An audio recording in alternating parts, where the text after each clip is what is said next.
Neville Goddard's Feeling is the Secret: How Our Thoughts and Feelings Affect Who We Become and What We Achieve. This book has 4 chapters. Chapter 1, Law and Its Operation.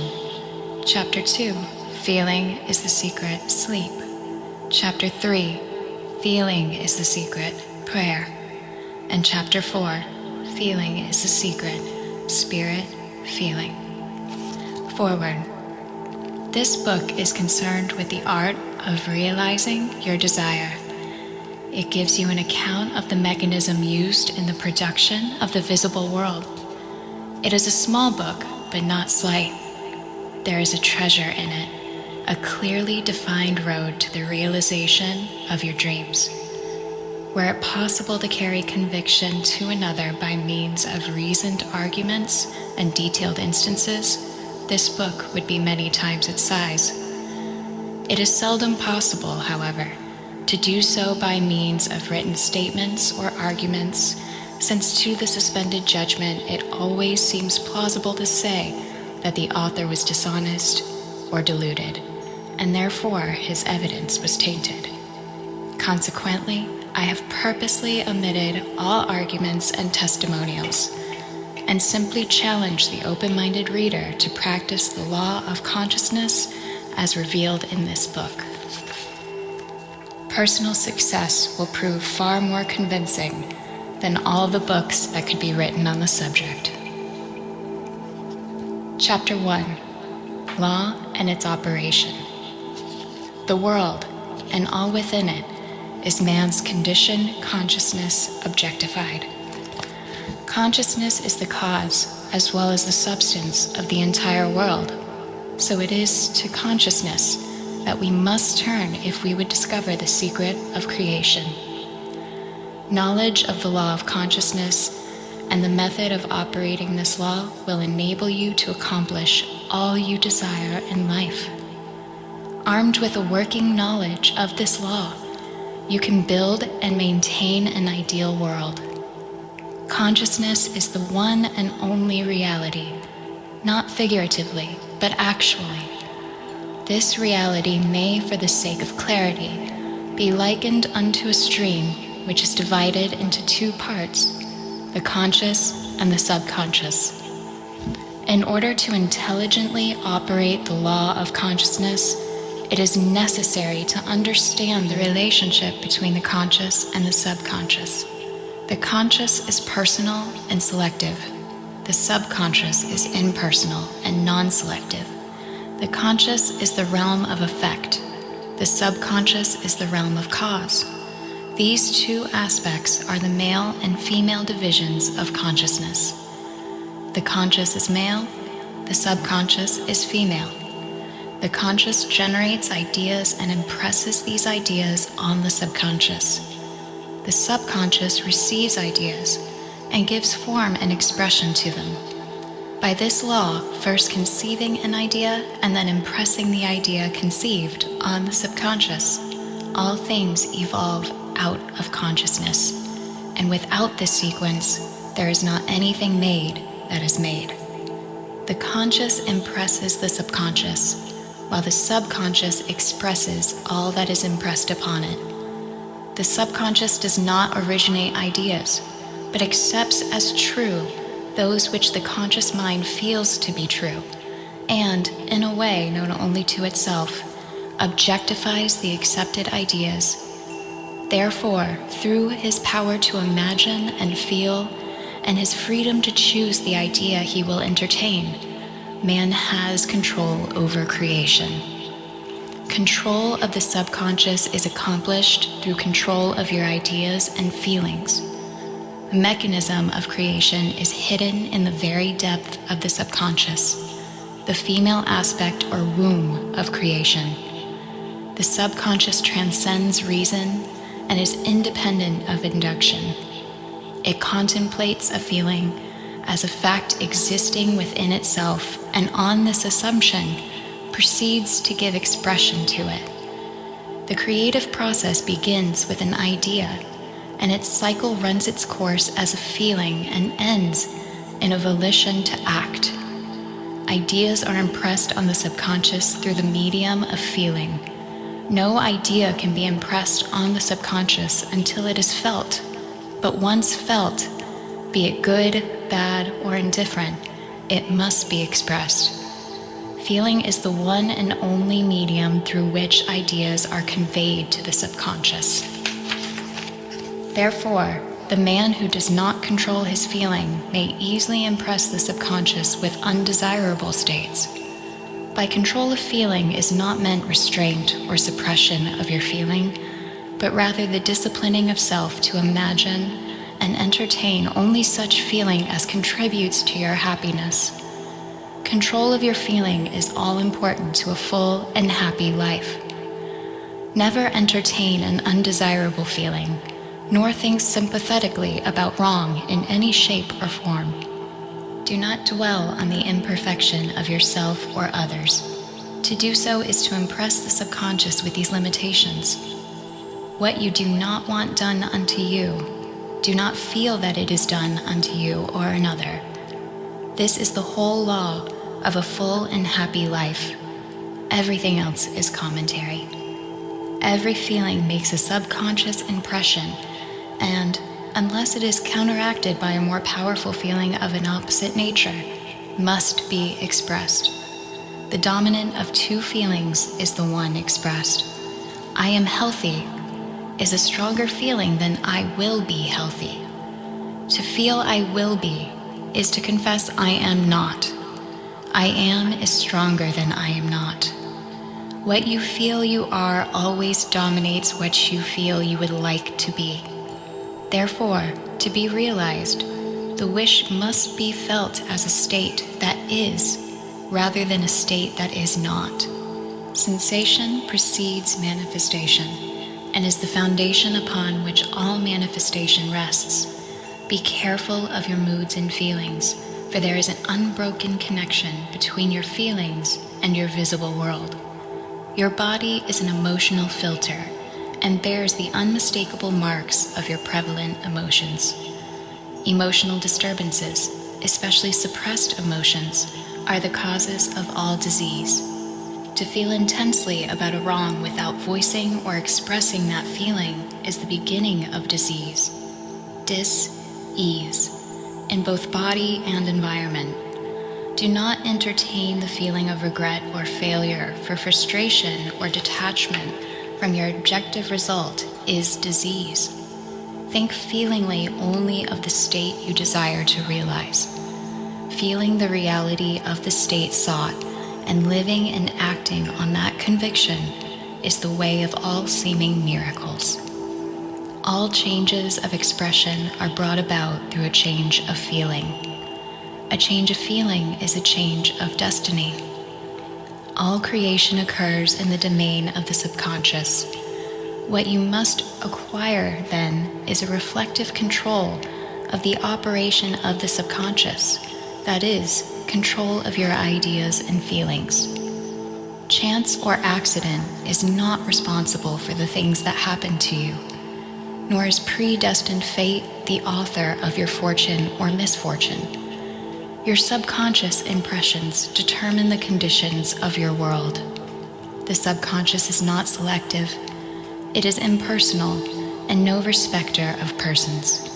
Acts 10:34, Romans 2:11.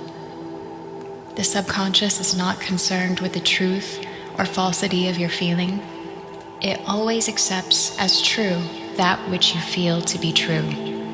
Feeling is the assent of the subconscious to the truth of that which is declared to be true. Because of this quality of the subconscious, there is nothing impossible to man. Whatever the mind of man can conceive and feel as true, the subconscious can and must objectify. Your feelings create the pattern from which your world is fashioned, and a change of feeling is a change of pattern. The subconscious never fails to express that which has been impressed upon it. The moment it receives an impression, it begins to work out the ways of its expression. It accepts the feeling impressed upon it, your feeling, as a fact existing within itself, and immediately sets about to produce in the outer or objective world the exact likeness of that feeling. The subconscious never alters the accepted beliefs of man. It outpictures them to the last detail, whether or not they are beneficial. To impress the subconscious with a desirable state, you must assume the feeling that would be yours had you already realized your wish. In defining your objective, you must be concerned only with the objective itself. The manner of expression or the difficulties involved are not to be considered by you. To think feelingly on any state impresses it upon the subconscious. Therefore, if you dwell on difficulties, barriers, or delay, the subconscious, by its very non-selective nature, accepts the feeling of difficulties and obstacles as your request and proceeds to produce them in your outer world. The subconscious is the womb of creation. It receives the idea unto itself through the feelings of man. It never changes the idea received, but always gives it form. Hence, the subconscious outpictures the idea in the image and likeness of the feeling received. To feel a state as hopeless or impossible is to impress the subconscious with the idea of failure. Although the subconscious faithfully serves man, it must not be inferred that the relation is that of a servant to a master as was anciently conceived. The ancient prophets called it the slave and servant of man. St. Paul personified it as a woman and said the woman should be subject to man in everything. Ephesians 5:24, also Corinthians 14:34, Ephesians 5:22, Colossians 3:18, Peter 3:1. The subconscious does serve man and faithfully gives form to his feelings. However, the subconscious has a distinct distaste for compulsion and responds to persuasion rather than to command. Consequently, it resembles the beloved wife more than the servant. The husband is head of the wife. Ephesians 5:23 may not be true of man and woman in their earthly relationship, but it is true of the conscious and the subconscious, or the male and female aspects of consciousness. The mystery to which Paul referred when he wrote, "This is a great mystery. He that loveth his wife loveth himself, and they two shall be one flesh," is simply the mystery of consciousness. Consciousness is really one and undivided, but for creation's sake, it appears to be divided into two. The conscious, objective, or male aspect truly is the head and dominates the subconscious, subjective, or female aspect.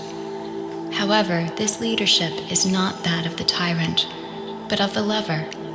So by assuming the feeling that would be yours were you already in possession of your objective, the subconscious is moved to build the exact likeness of your assumption.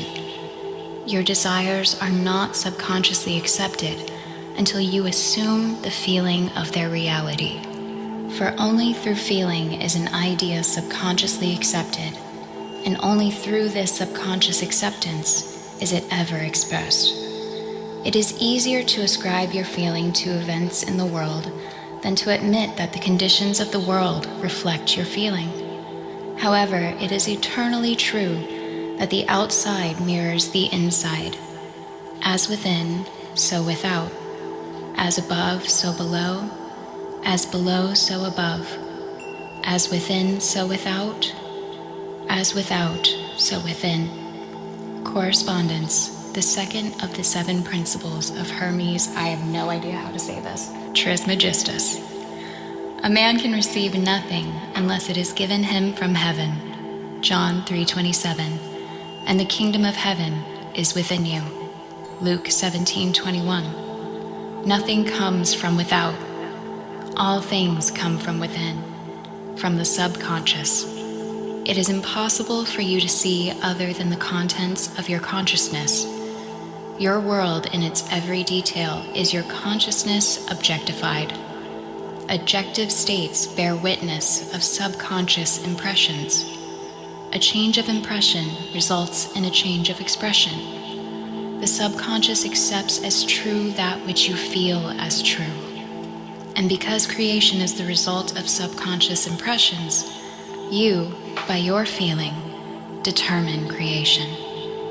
You are already that which you want to be, and your refusal to believe this is the only reason you do not see it.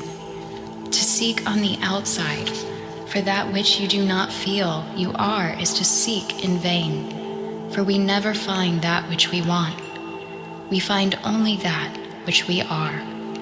In short, you express and have only that which you are conscious of being or possessing. To him that hath, it is given.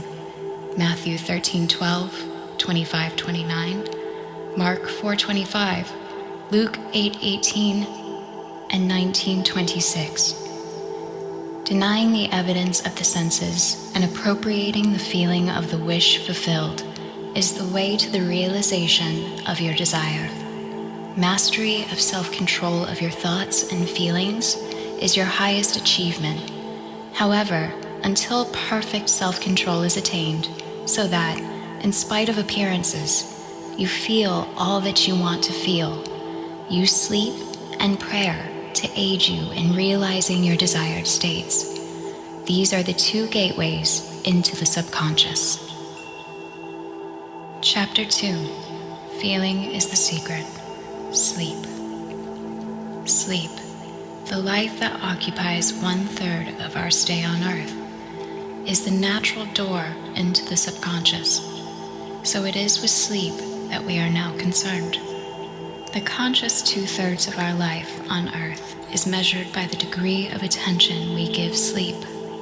Our understanding of and delight in what sleep has to bestow will cause us, night after night, to set out for it as though we were keeping an appointment with a lover. In a dream, in a vision of the night, when deep sleep falleth upon men, and slumbering upon the bed, then he openeth the ears of men, and sealeth their instruction. Job 33. It is in sleep and in prayer, a state akin to sleep, that man enters the subconscious to make his impressions and receive his instructions. In these states, the conscious and subconscious are creatively joined. The male and female become one flesh. Sleep is the time when the male or conscious mind turns from the world of sense to seek its lover, or subconscious self. The subconscious, unlike the woman of the world who marries her husband to change him, has no desire to change the conscious, waking state, but loves it as it is, and faithfully reproduces its likeness in the outer world of form. The conditions and events of your life are your children formed from the molds of your subconscious impressions in sleep. They are made in the image and likeness of your innermost feeling, that they may reveal you to yourself. As in heaven, so on earth. Matthew 6:10, Luke 11:2. As in the subconscious, so on earth. Whatever you have in consciousness as you go to sleep is the measure of your expression in the waking 2/3 of your life on earth.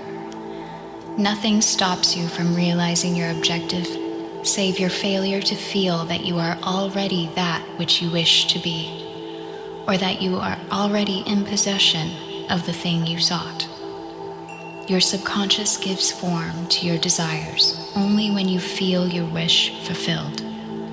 The unconsciousness of sleep is the normal state of the subconscious, because all things come from within yourself, and your conception of yourself determines that which comes. You should always feel the wish fulfilled before you drop off to sleep. You never draw out of the deep of yourself that which you want. You always draw that which you are, and you are that which you feel yourself to be, as well as that which you feel as true of others. To be realized, then, the wish must be resolved into the feeling of being, or having, or witnessing the state sought. This is accomplished by assuming the feeling of the wish fulfilled. The feeling which comes in response to the question, how would I feel were my wish realized, is the feeling which should monopolize and immobilize your attention as you relax into sleep. You must be in the consciousness of being or having that which you want to be or to have before you drop off to sleep. Once asleep, man has no freedom of choice. His entire slumber is dominated by his last waking concept of self. It follows, therefore, that he should always assume the feeling of accomplishment and satisfaction before he retires in sleep. Come before me with singing and thanksgiving. Psalm 95:2. Enter into his gates with thanksgiving and into his courts with praise. Psalm 100:4. Your mood prior to sleep defines your state of consciousness as you enter into the presence of your everlasting lover, the subconscious. She sees you exactly as you feel yourself to be. If, as you prepare for sleep, you assume and maintain the consciousness of success by feeling, I am successful, you must be successful. Lie flat on your back with your head on the level with your body. Feel as you would were you in possession of your wish, and quietly relax into unconsciousness. He that keepeth Israel shall neither slumber nor sleep. Psalm 121:4. Nevertheless, he giveth his beloved sleep. Psalm 127:2. The subconscious never sleeps. Sleep is the door through which the conscious, waking mind passes to be creatively joined to the subconscious. Sleep conceals the creative act, while the objective world reveals it. In sleep, man impresses the subconscious with his conception of himself. What more beautiful description of this romance of the conscious and subconscious is there than that told in the Song of Solomon? By night on my bed, I sought him whom my soul loveth. I found him whom my soul loveth. I held him, and I not let him go, until I had brought him into my mother's house, and into the chamber of her that conceived me. Preparing to sleep, you feel yourself into the state of the answered wish, and then relax into unconsciousness. Your realized wish is he whom you seek.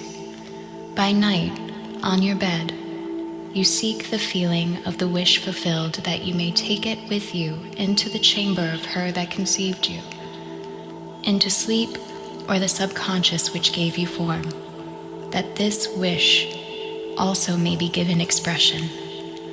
This is the way to discover and conduct your wishes into the subconscious. Feel yourself in the state of the realized wish and quietly drop off to sleep. Night after night, you should assume the feeling of being, having, and witnessing that which you seek to be, possess, and see manifested. Never go to sleep feeling discouraged or dissatisfied. Never sleep in the consciousness of failure. Your subconscious, whose natural state is sleep, sees you as you believe yourself to be, and whether it be good, bad, or indifferent, the subconscious will faithfully embody your belief. As you feel, so do you impress her, and she, the perfect lover, gives form to these impressions and outpictures them as the children of her beloved. Thou art all fair, my love. There is no spot in thee. Song of Solomon 4:7. Is the attitude of mind to adopt before dropping off to sleep. Disregard appearances and feel that things are as you wish them to be. For he calleth things that are not seen as though they were, and the unseen becomes seen.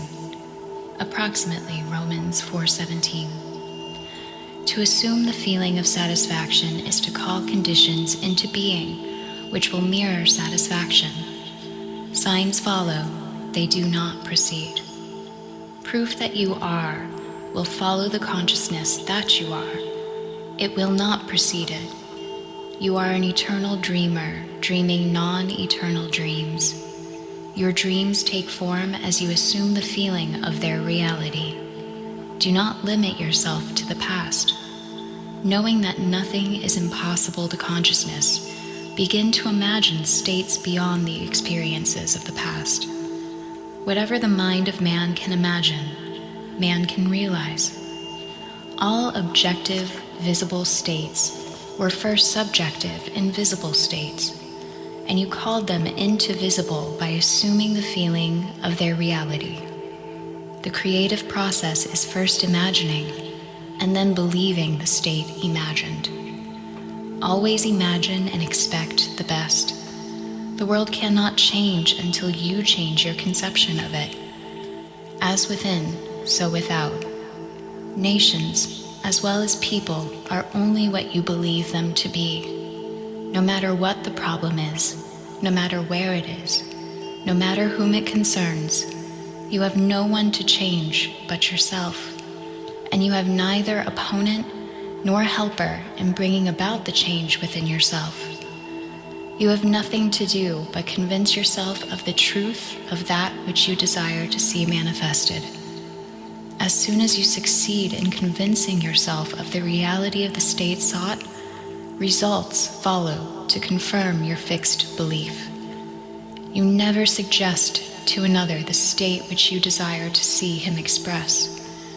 Instead, you convince yourself that he is already that which you desire him to be.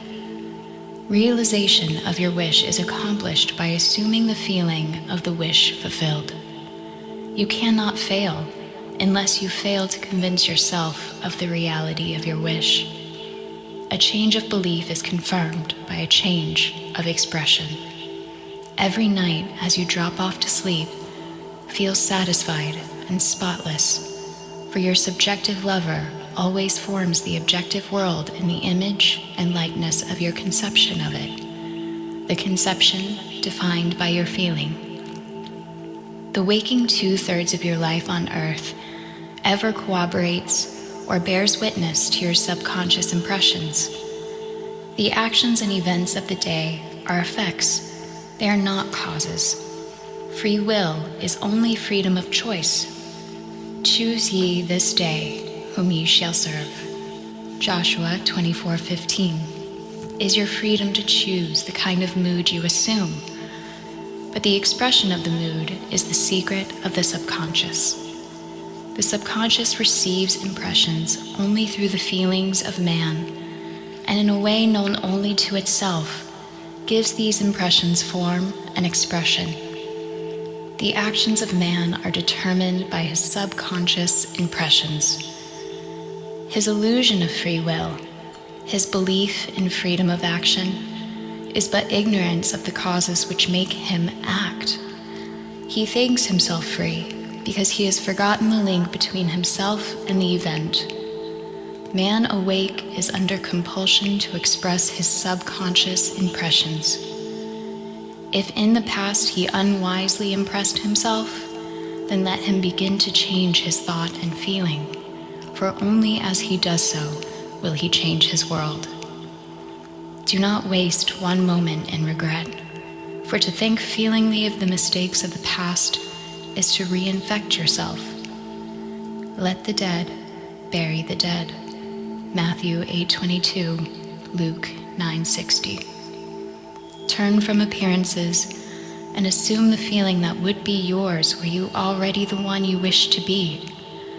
Feeling a state produces that state. The part you play on the world stage is determined by your conception of yourself. By feeling your wish fulfilled and quietly relaxing into sleep, you cast yourself in a star role to be played on earth tomorrow. And, while asleep, you are rehearsed and instructed in your part. The acceptance of the end automatically wills the means of realization. Make no mistake about this. If, as you prepare for sleep, you do not consciously feel yourself into the state of the answered wish, then you will take with you into the chamber of who conceived you the sum total of the reactions and feelings of the waking day. And while asleep, you will be instructed in the manner in which they will be expressed tomorrow. You will rise believing that you are a free agent, not realizing that every action and event of the day is predetermined by your concept of self as you fell asleep. Your only freedom, then, is your freedom of reaction. You are free to choose how you feel and react to the day's drama, but the drama, the actions, events, and circumstances of the day have already been determined. Unless you consciously and purposefully define the attitude of mind with which you go to sleep, you unconsciously go to sleep in the composite attitude of mind made up of all feelings and reactions of the day. Every reaction makes a subconscious impression, and, unless counteracted by an opposite and more dominant feeling, is the cause of future action. Ideas enveloped in feeling are creative actions. Use your divine right wisely. Through your ability to think and feel, you have dominion over all creation. While you are awake, you are a gardener selecting seed for your garden. But, except a corn of wheat fall into the ground and die, it abideth alone. But if it die, it bringeth forth much fruit. John 12:24. Your conception of yourself as you fall asleep is the seed you drop into the ground of the subconscious. Dropping off to sleep feeling satisfied and happy compels conditions and events to appear in your world which confirm these attitudes of mind. Sleep is the door into heaven. What you take in as a feeling, you bring out as a condition, action, or object in space. So sleep in the feeling of the wish fulfilled. Chapter 3. Feeling is the secret. Prayer. Prayer, like sleep, is also an entrance into the subconscious. When you pray, enter into your closet, and when you have shut the door, pray to your Father which is in secret, and your Father which is in secret shall reward you openly. Matthew 6:6. Prayer is an illusion of sleep, which diminishes the impression of the outer world and renders the mind more receptive to suggestion from within. The mind in prayer is in a state of relaxation and receptivity akin to the feeling attained just before dropping off to sleep. Prayer is not so much what you ask for as how you prepare for its reception. Whatsoever things ye desire, when ye pray, believe that you have received them, and ye shall have them. Mark 11:24. The only condition required is that you believe that your prayers are already realized. Your prayer must be answered if you assume the feeling that would be yours were you already in possession of your objective. The moment you accept the wish as an accomplished fact, the subconscious finds means for its realization. To pray successfully, then, you must yield to the wish.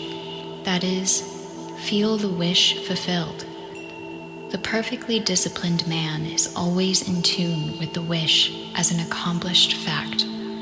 He knows that consciousness is the one and only reality, that ideas and feelings are facts of consciousness and are as real as objects in space.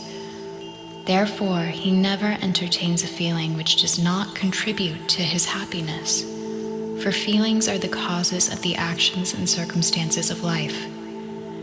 On the other hand, the undisciplined man finds it difficult to believe that which is denied by the senses, and usually accepts or rejects solely on appearances of the senses.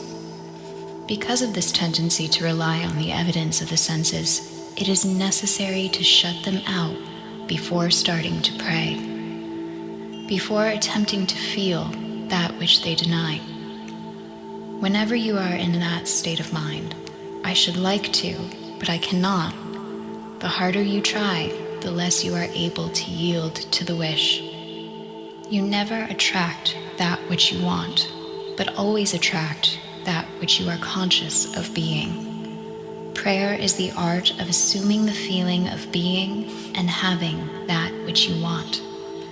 When the senses confirm the absence of your wish, all conscious effort to counteract this suggestion is futile and tends to intensify the suggestion.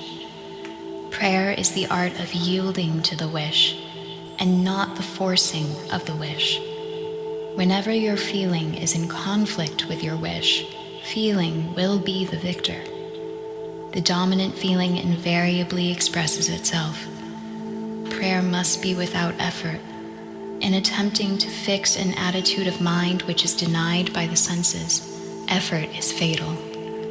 To yield successfully to the wish as an accomplished fact, you must create a passive state, a kind of reverie, or meditative reflection similar to the feeling which precedes sleep. In such a relaxed state, the mind is turned from the objective world and easily senses the reality of a subjective state.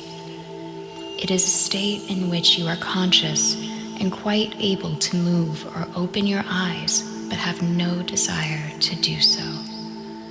An easy way to create this passive state is to relax in a comfortable chair or on a bed. If on a bed, lie flat on your back with your head on the level with your body. Close the eyes and imagine that you are sleepy. Feel, I am sleepy, so very sleepy. In a little while, a faraway feeling accompanied by a general lassitude and loss of all desire to move envelops you. You feel a pleasant, comfortable rest and not inclined to alter your position, although under other circumstances, you would not be at all comfortable. When this passive state is reached, imagine that you have realized your wish, not how it was realized, but simply the wish fulfilled. Imagine and picture what you desire to achieve in life, then feel yourself as having already achieved it. Thoughts produce tiny little speech movements which may be heard in the passive state of prayer as pronouncements from without. However, this degree of passivity is not essential to the realization of your prayers. All that is necessary is to create a passive state and feel the wish fulfilled. All you can possibly need or desire is already yours. You need no helper to give it to you. It is yours now. Call your desires into being by imagining and feeling your wish fulfilled. As the end is accepted, you become totally indifferent as to possible failure, for acceptance of the end wills the means to that end. When you emerge from the moment of prayer, it is as though you were shown the happy and successful end of a play, although you were not shown how the end was achieved. However, having witnessed the end, regardless of any anticlimactic sequence, you remain calm and secure in the knowledge that the end has been perfectly defined. Chapter 4. Feeling is the secret. Spirit feeling. Not by might, nor by power, but by my spirit, saith the Lord of hosts. Zechariah 4:6. Get into the spirit of the state desired by assuming the feeling that would be yours, were you already the one you want to be. As you capture the feeling of the state sought, you are relieved of all effort to make it so, for it is already so. There is a definite feeling associated with every idea in the mind of man. Capture the feeling associated with your realized wish by assuming the feeling that would be yours, were you already in possession of the thing you desire, and your wish will objectify itself. Faith is feeling. According to your faith, feeling, be it unto you. Matthew 9:29. You never attract that which you want, but always that which you are. As a man is, so does he see. To him that hath it shall be given, and to him that hath not it shall be taken away. Matthew 13:12, 25:29, Mark 4:25, Luke 8:18, 19:26. That which you feel yourself to be, you are, and you are given that which you are. So assume the feeling that would be yours were you already in possession of your wish, and your wish must be realized. So God created man in his own image. In the image of God created he him. Genesis 1:27. Let this mind be in you, which was also in Christ Jesus, who being in the form of God, thought it not robbery to be equal with God. Philippians 2:5-6. You are that which you believe yourself to be. Instead of believing in God or in Jesus, believe you are God or you are Jesus. He that believeth on me, the works that I do, shall he do also. John 14:12 should be, he that believes as I believe, the works that I do shall he do also. Jesus found it not strange to do the works of God, because he believed himself to be God. I and my Father are one. John 10:30. It is natural to do the works of the one you believe yourself to be.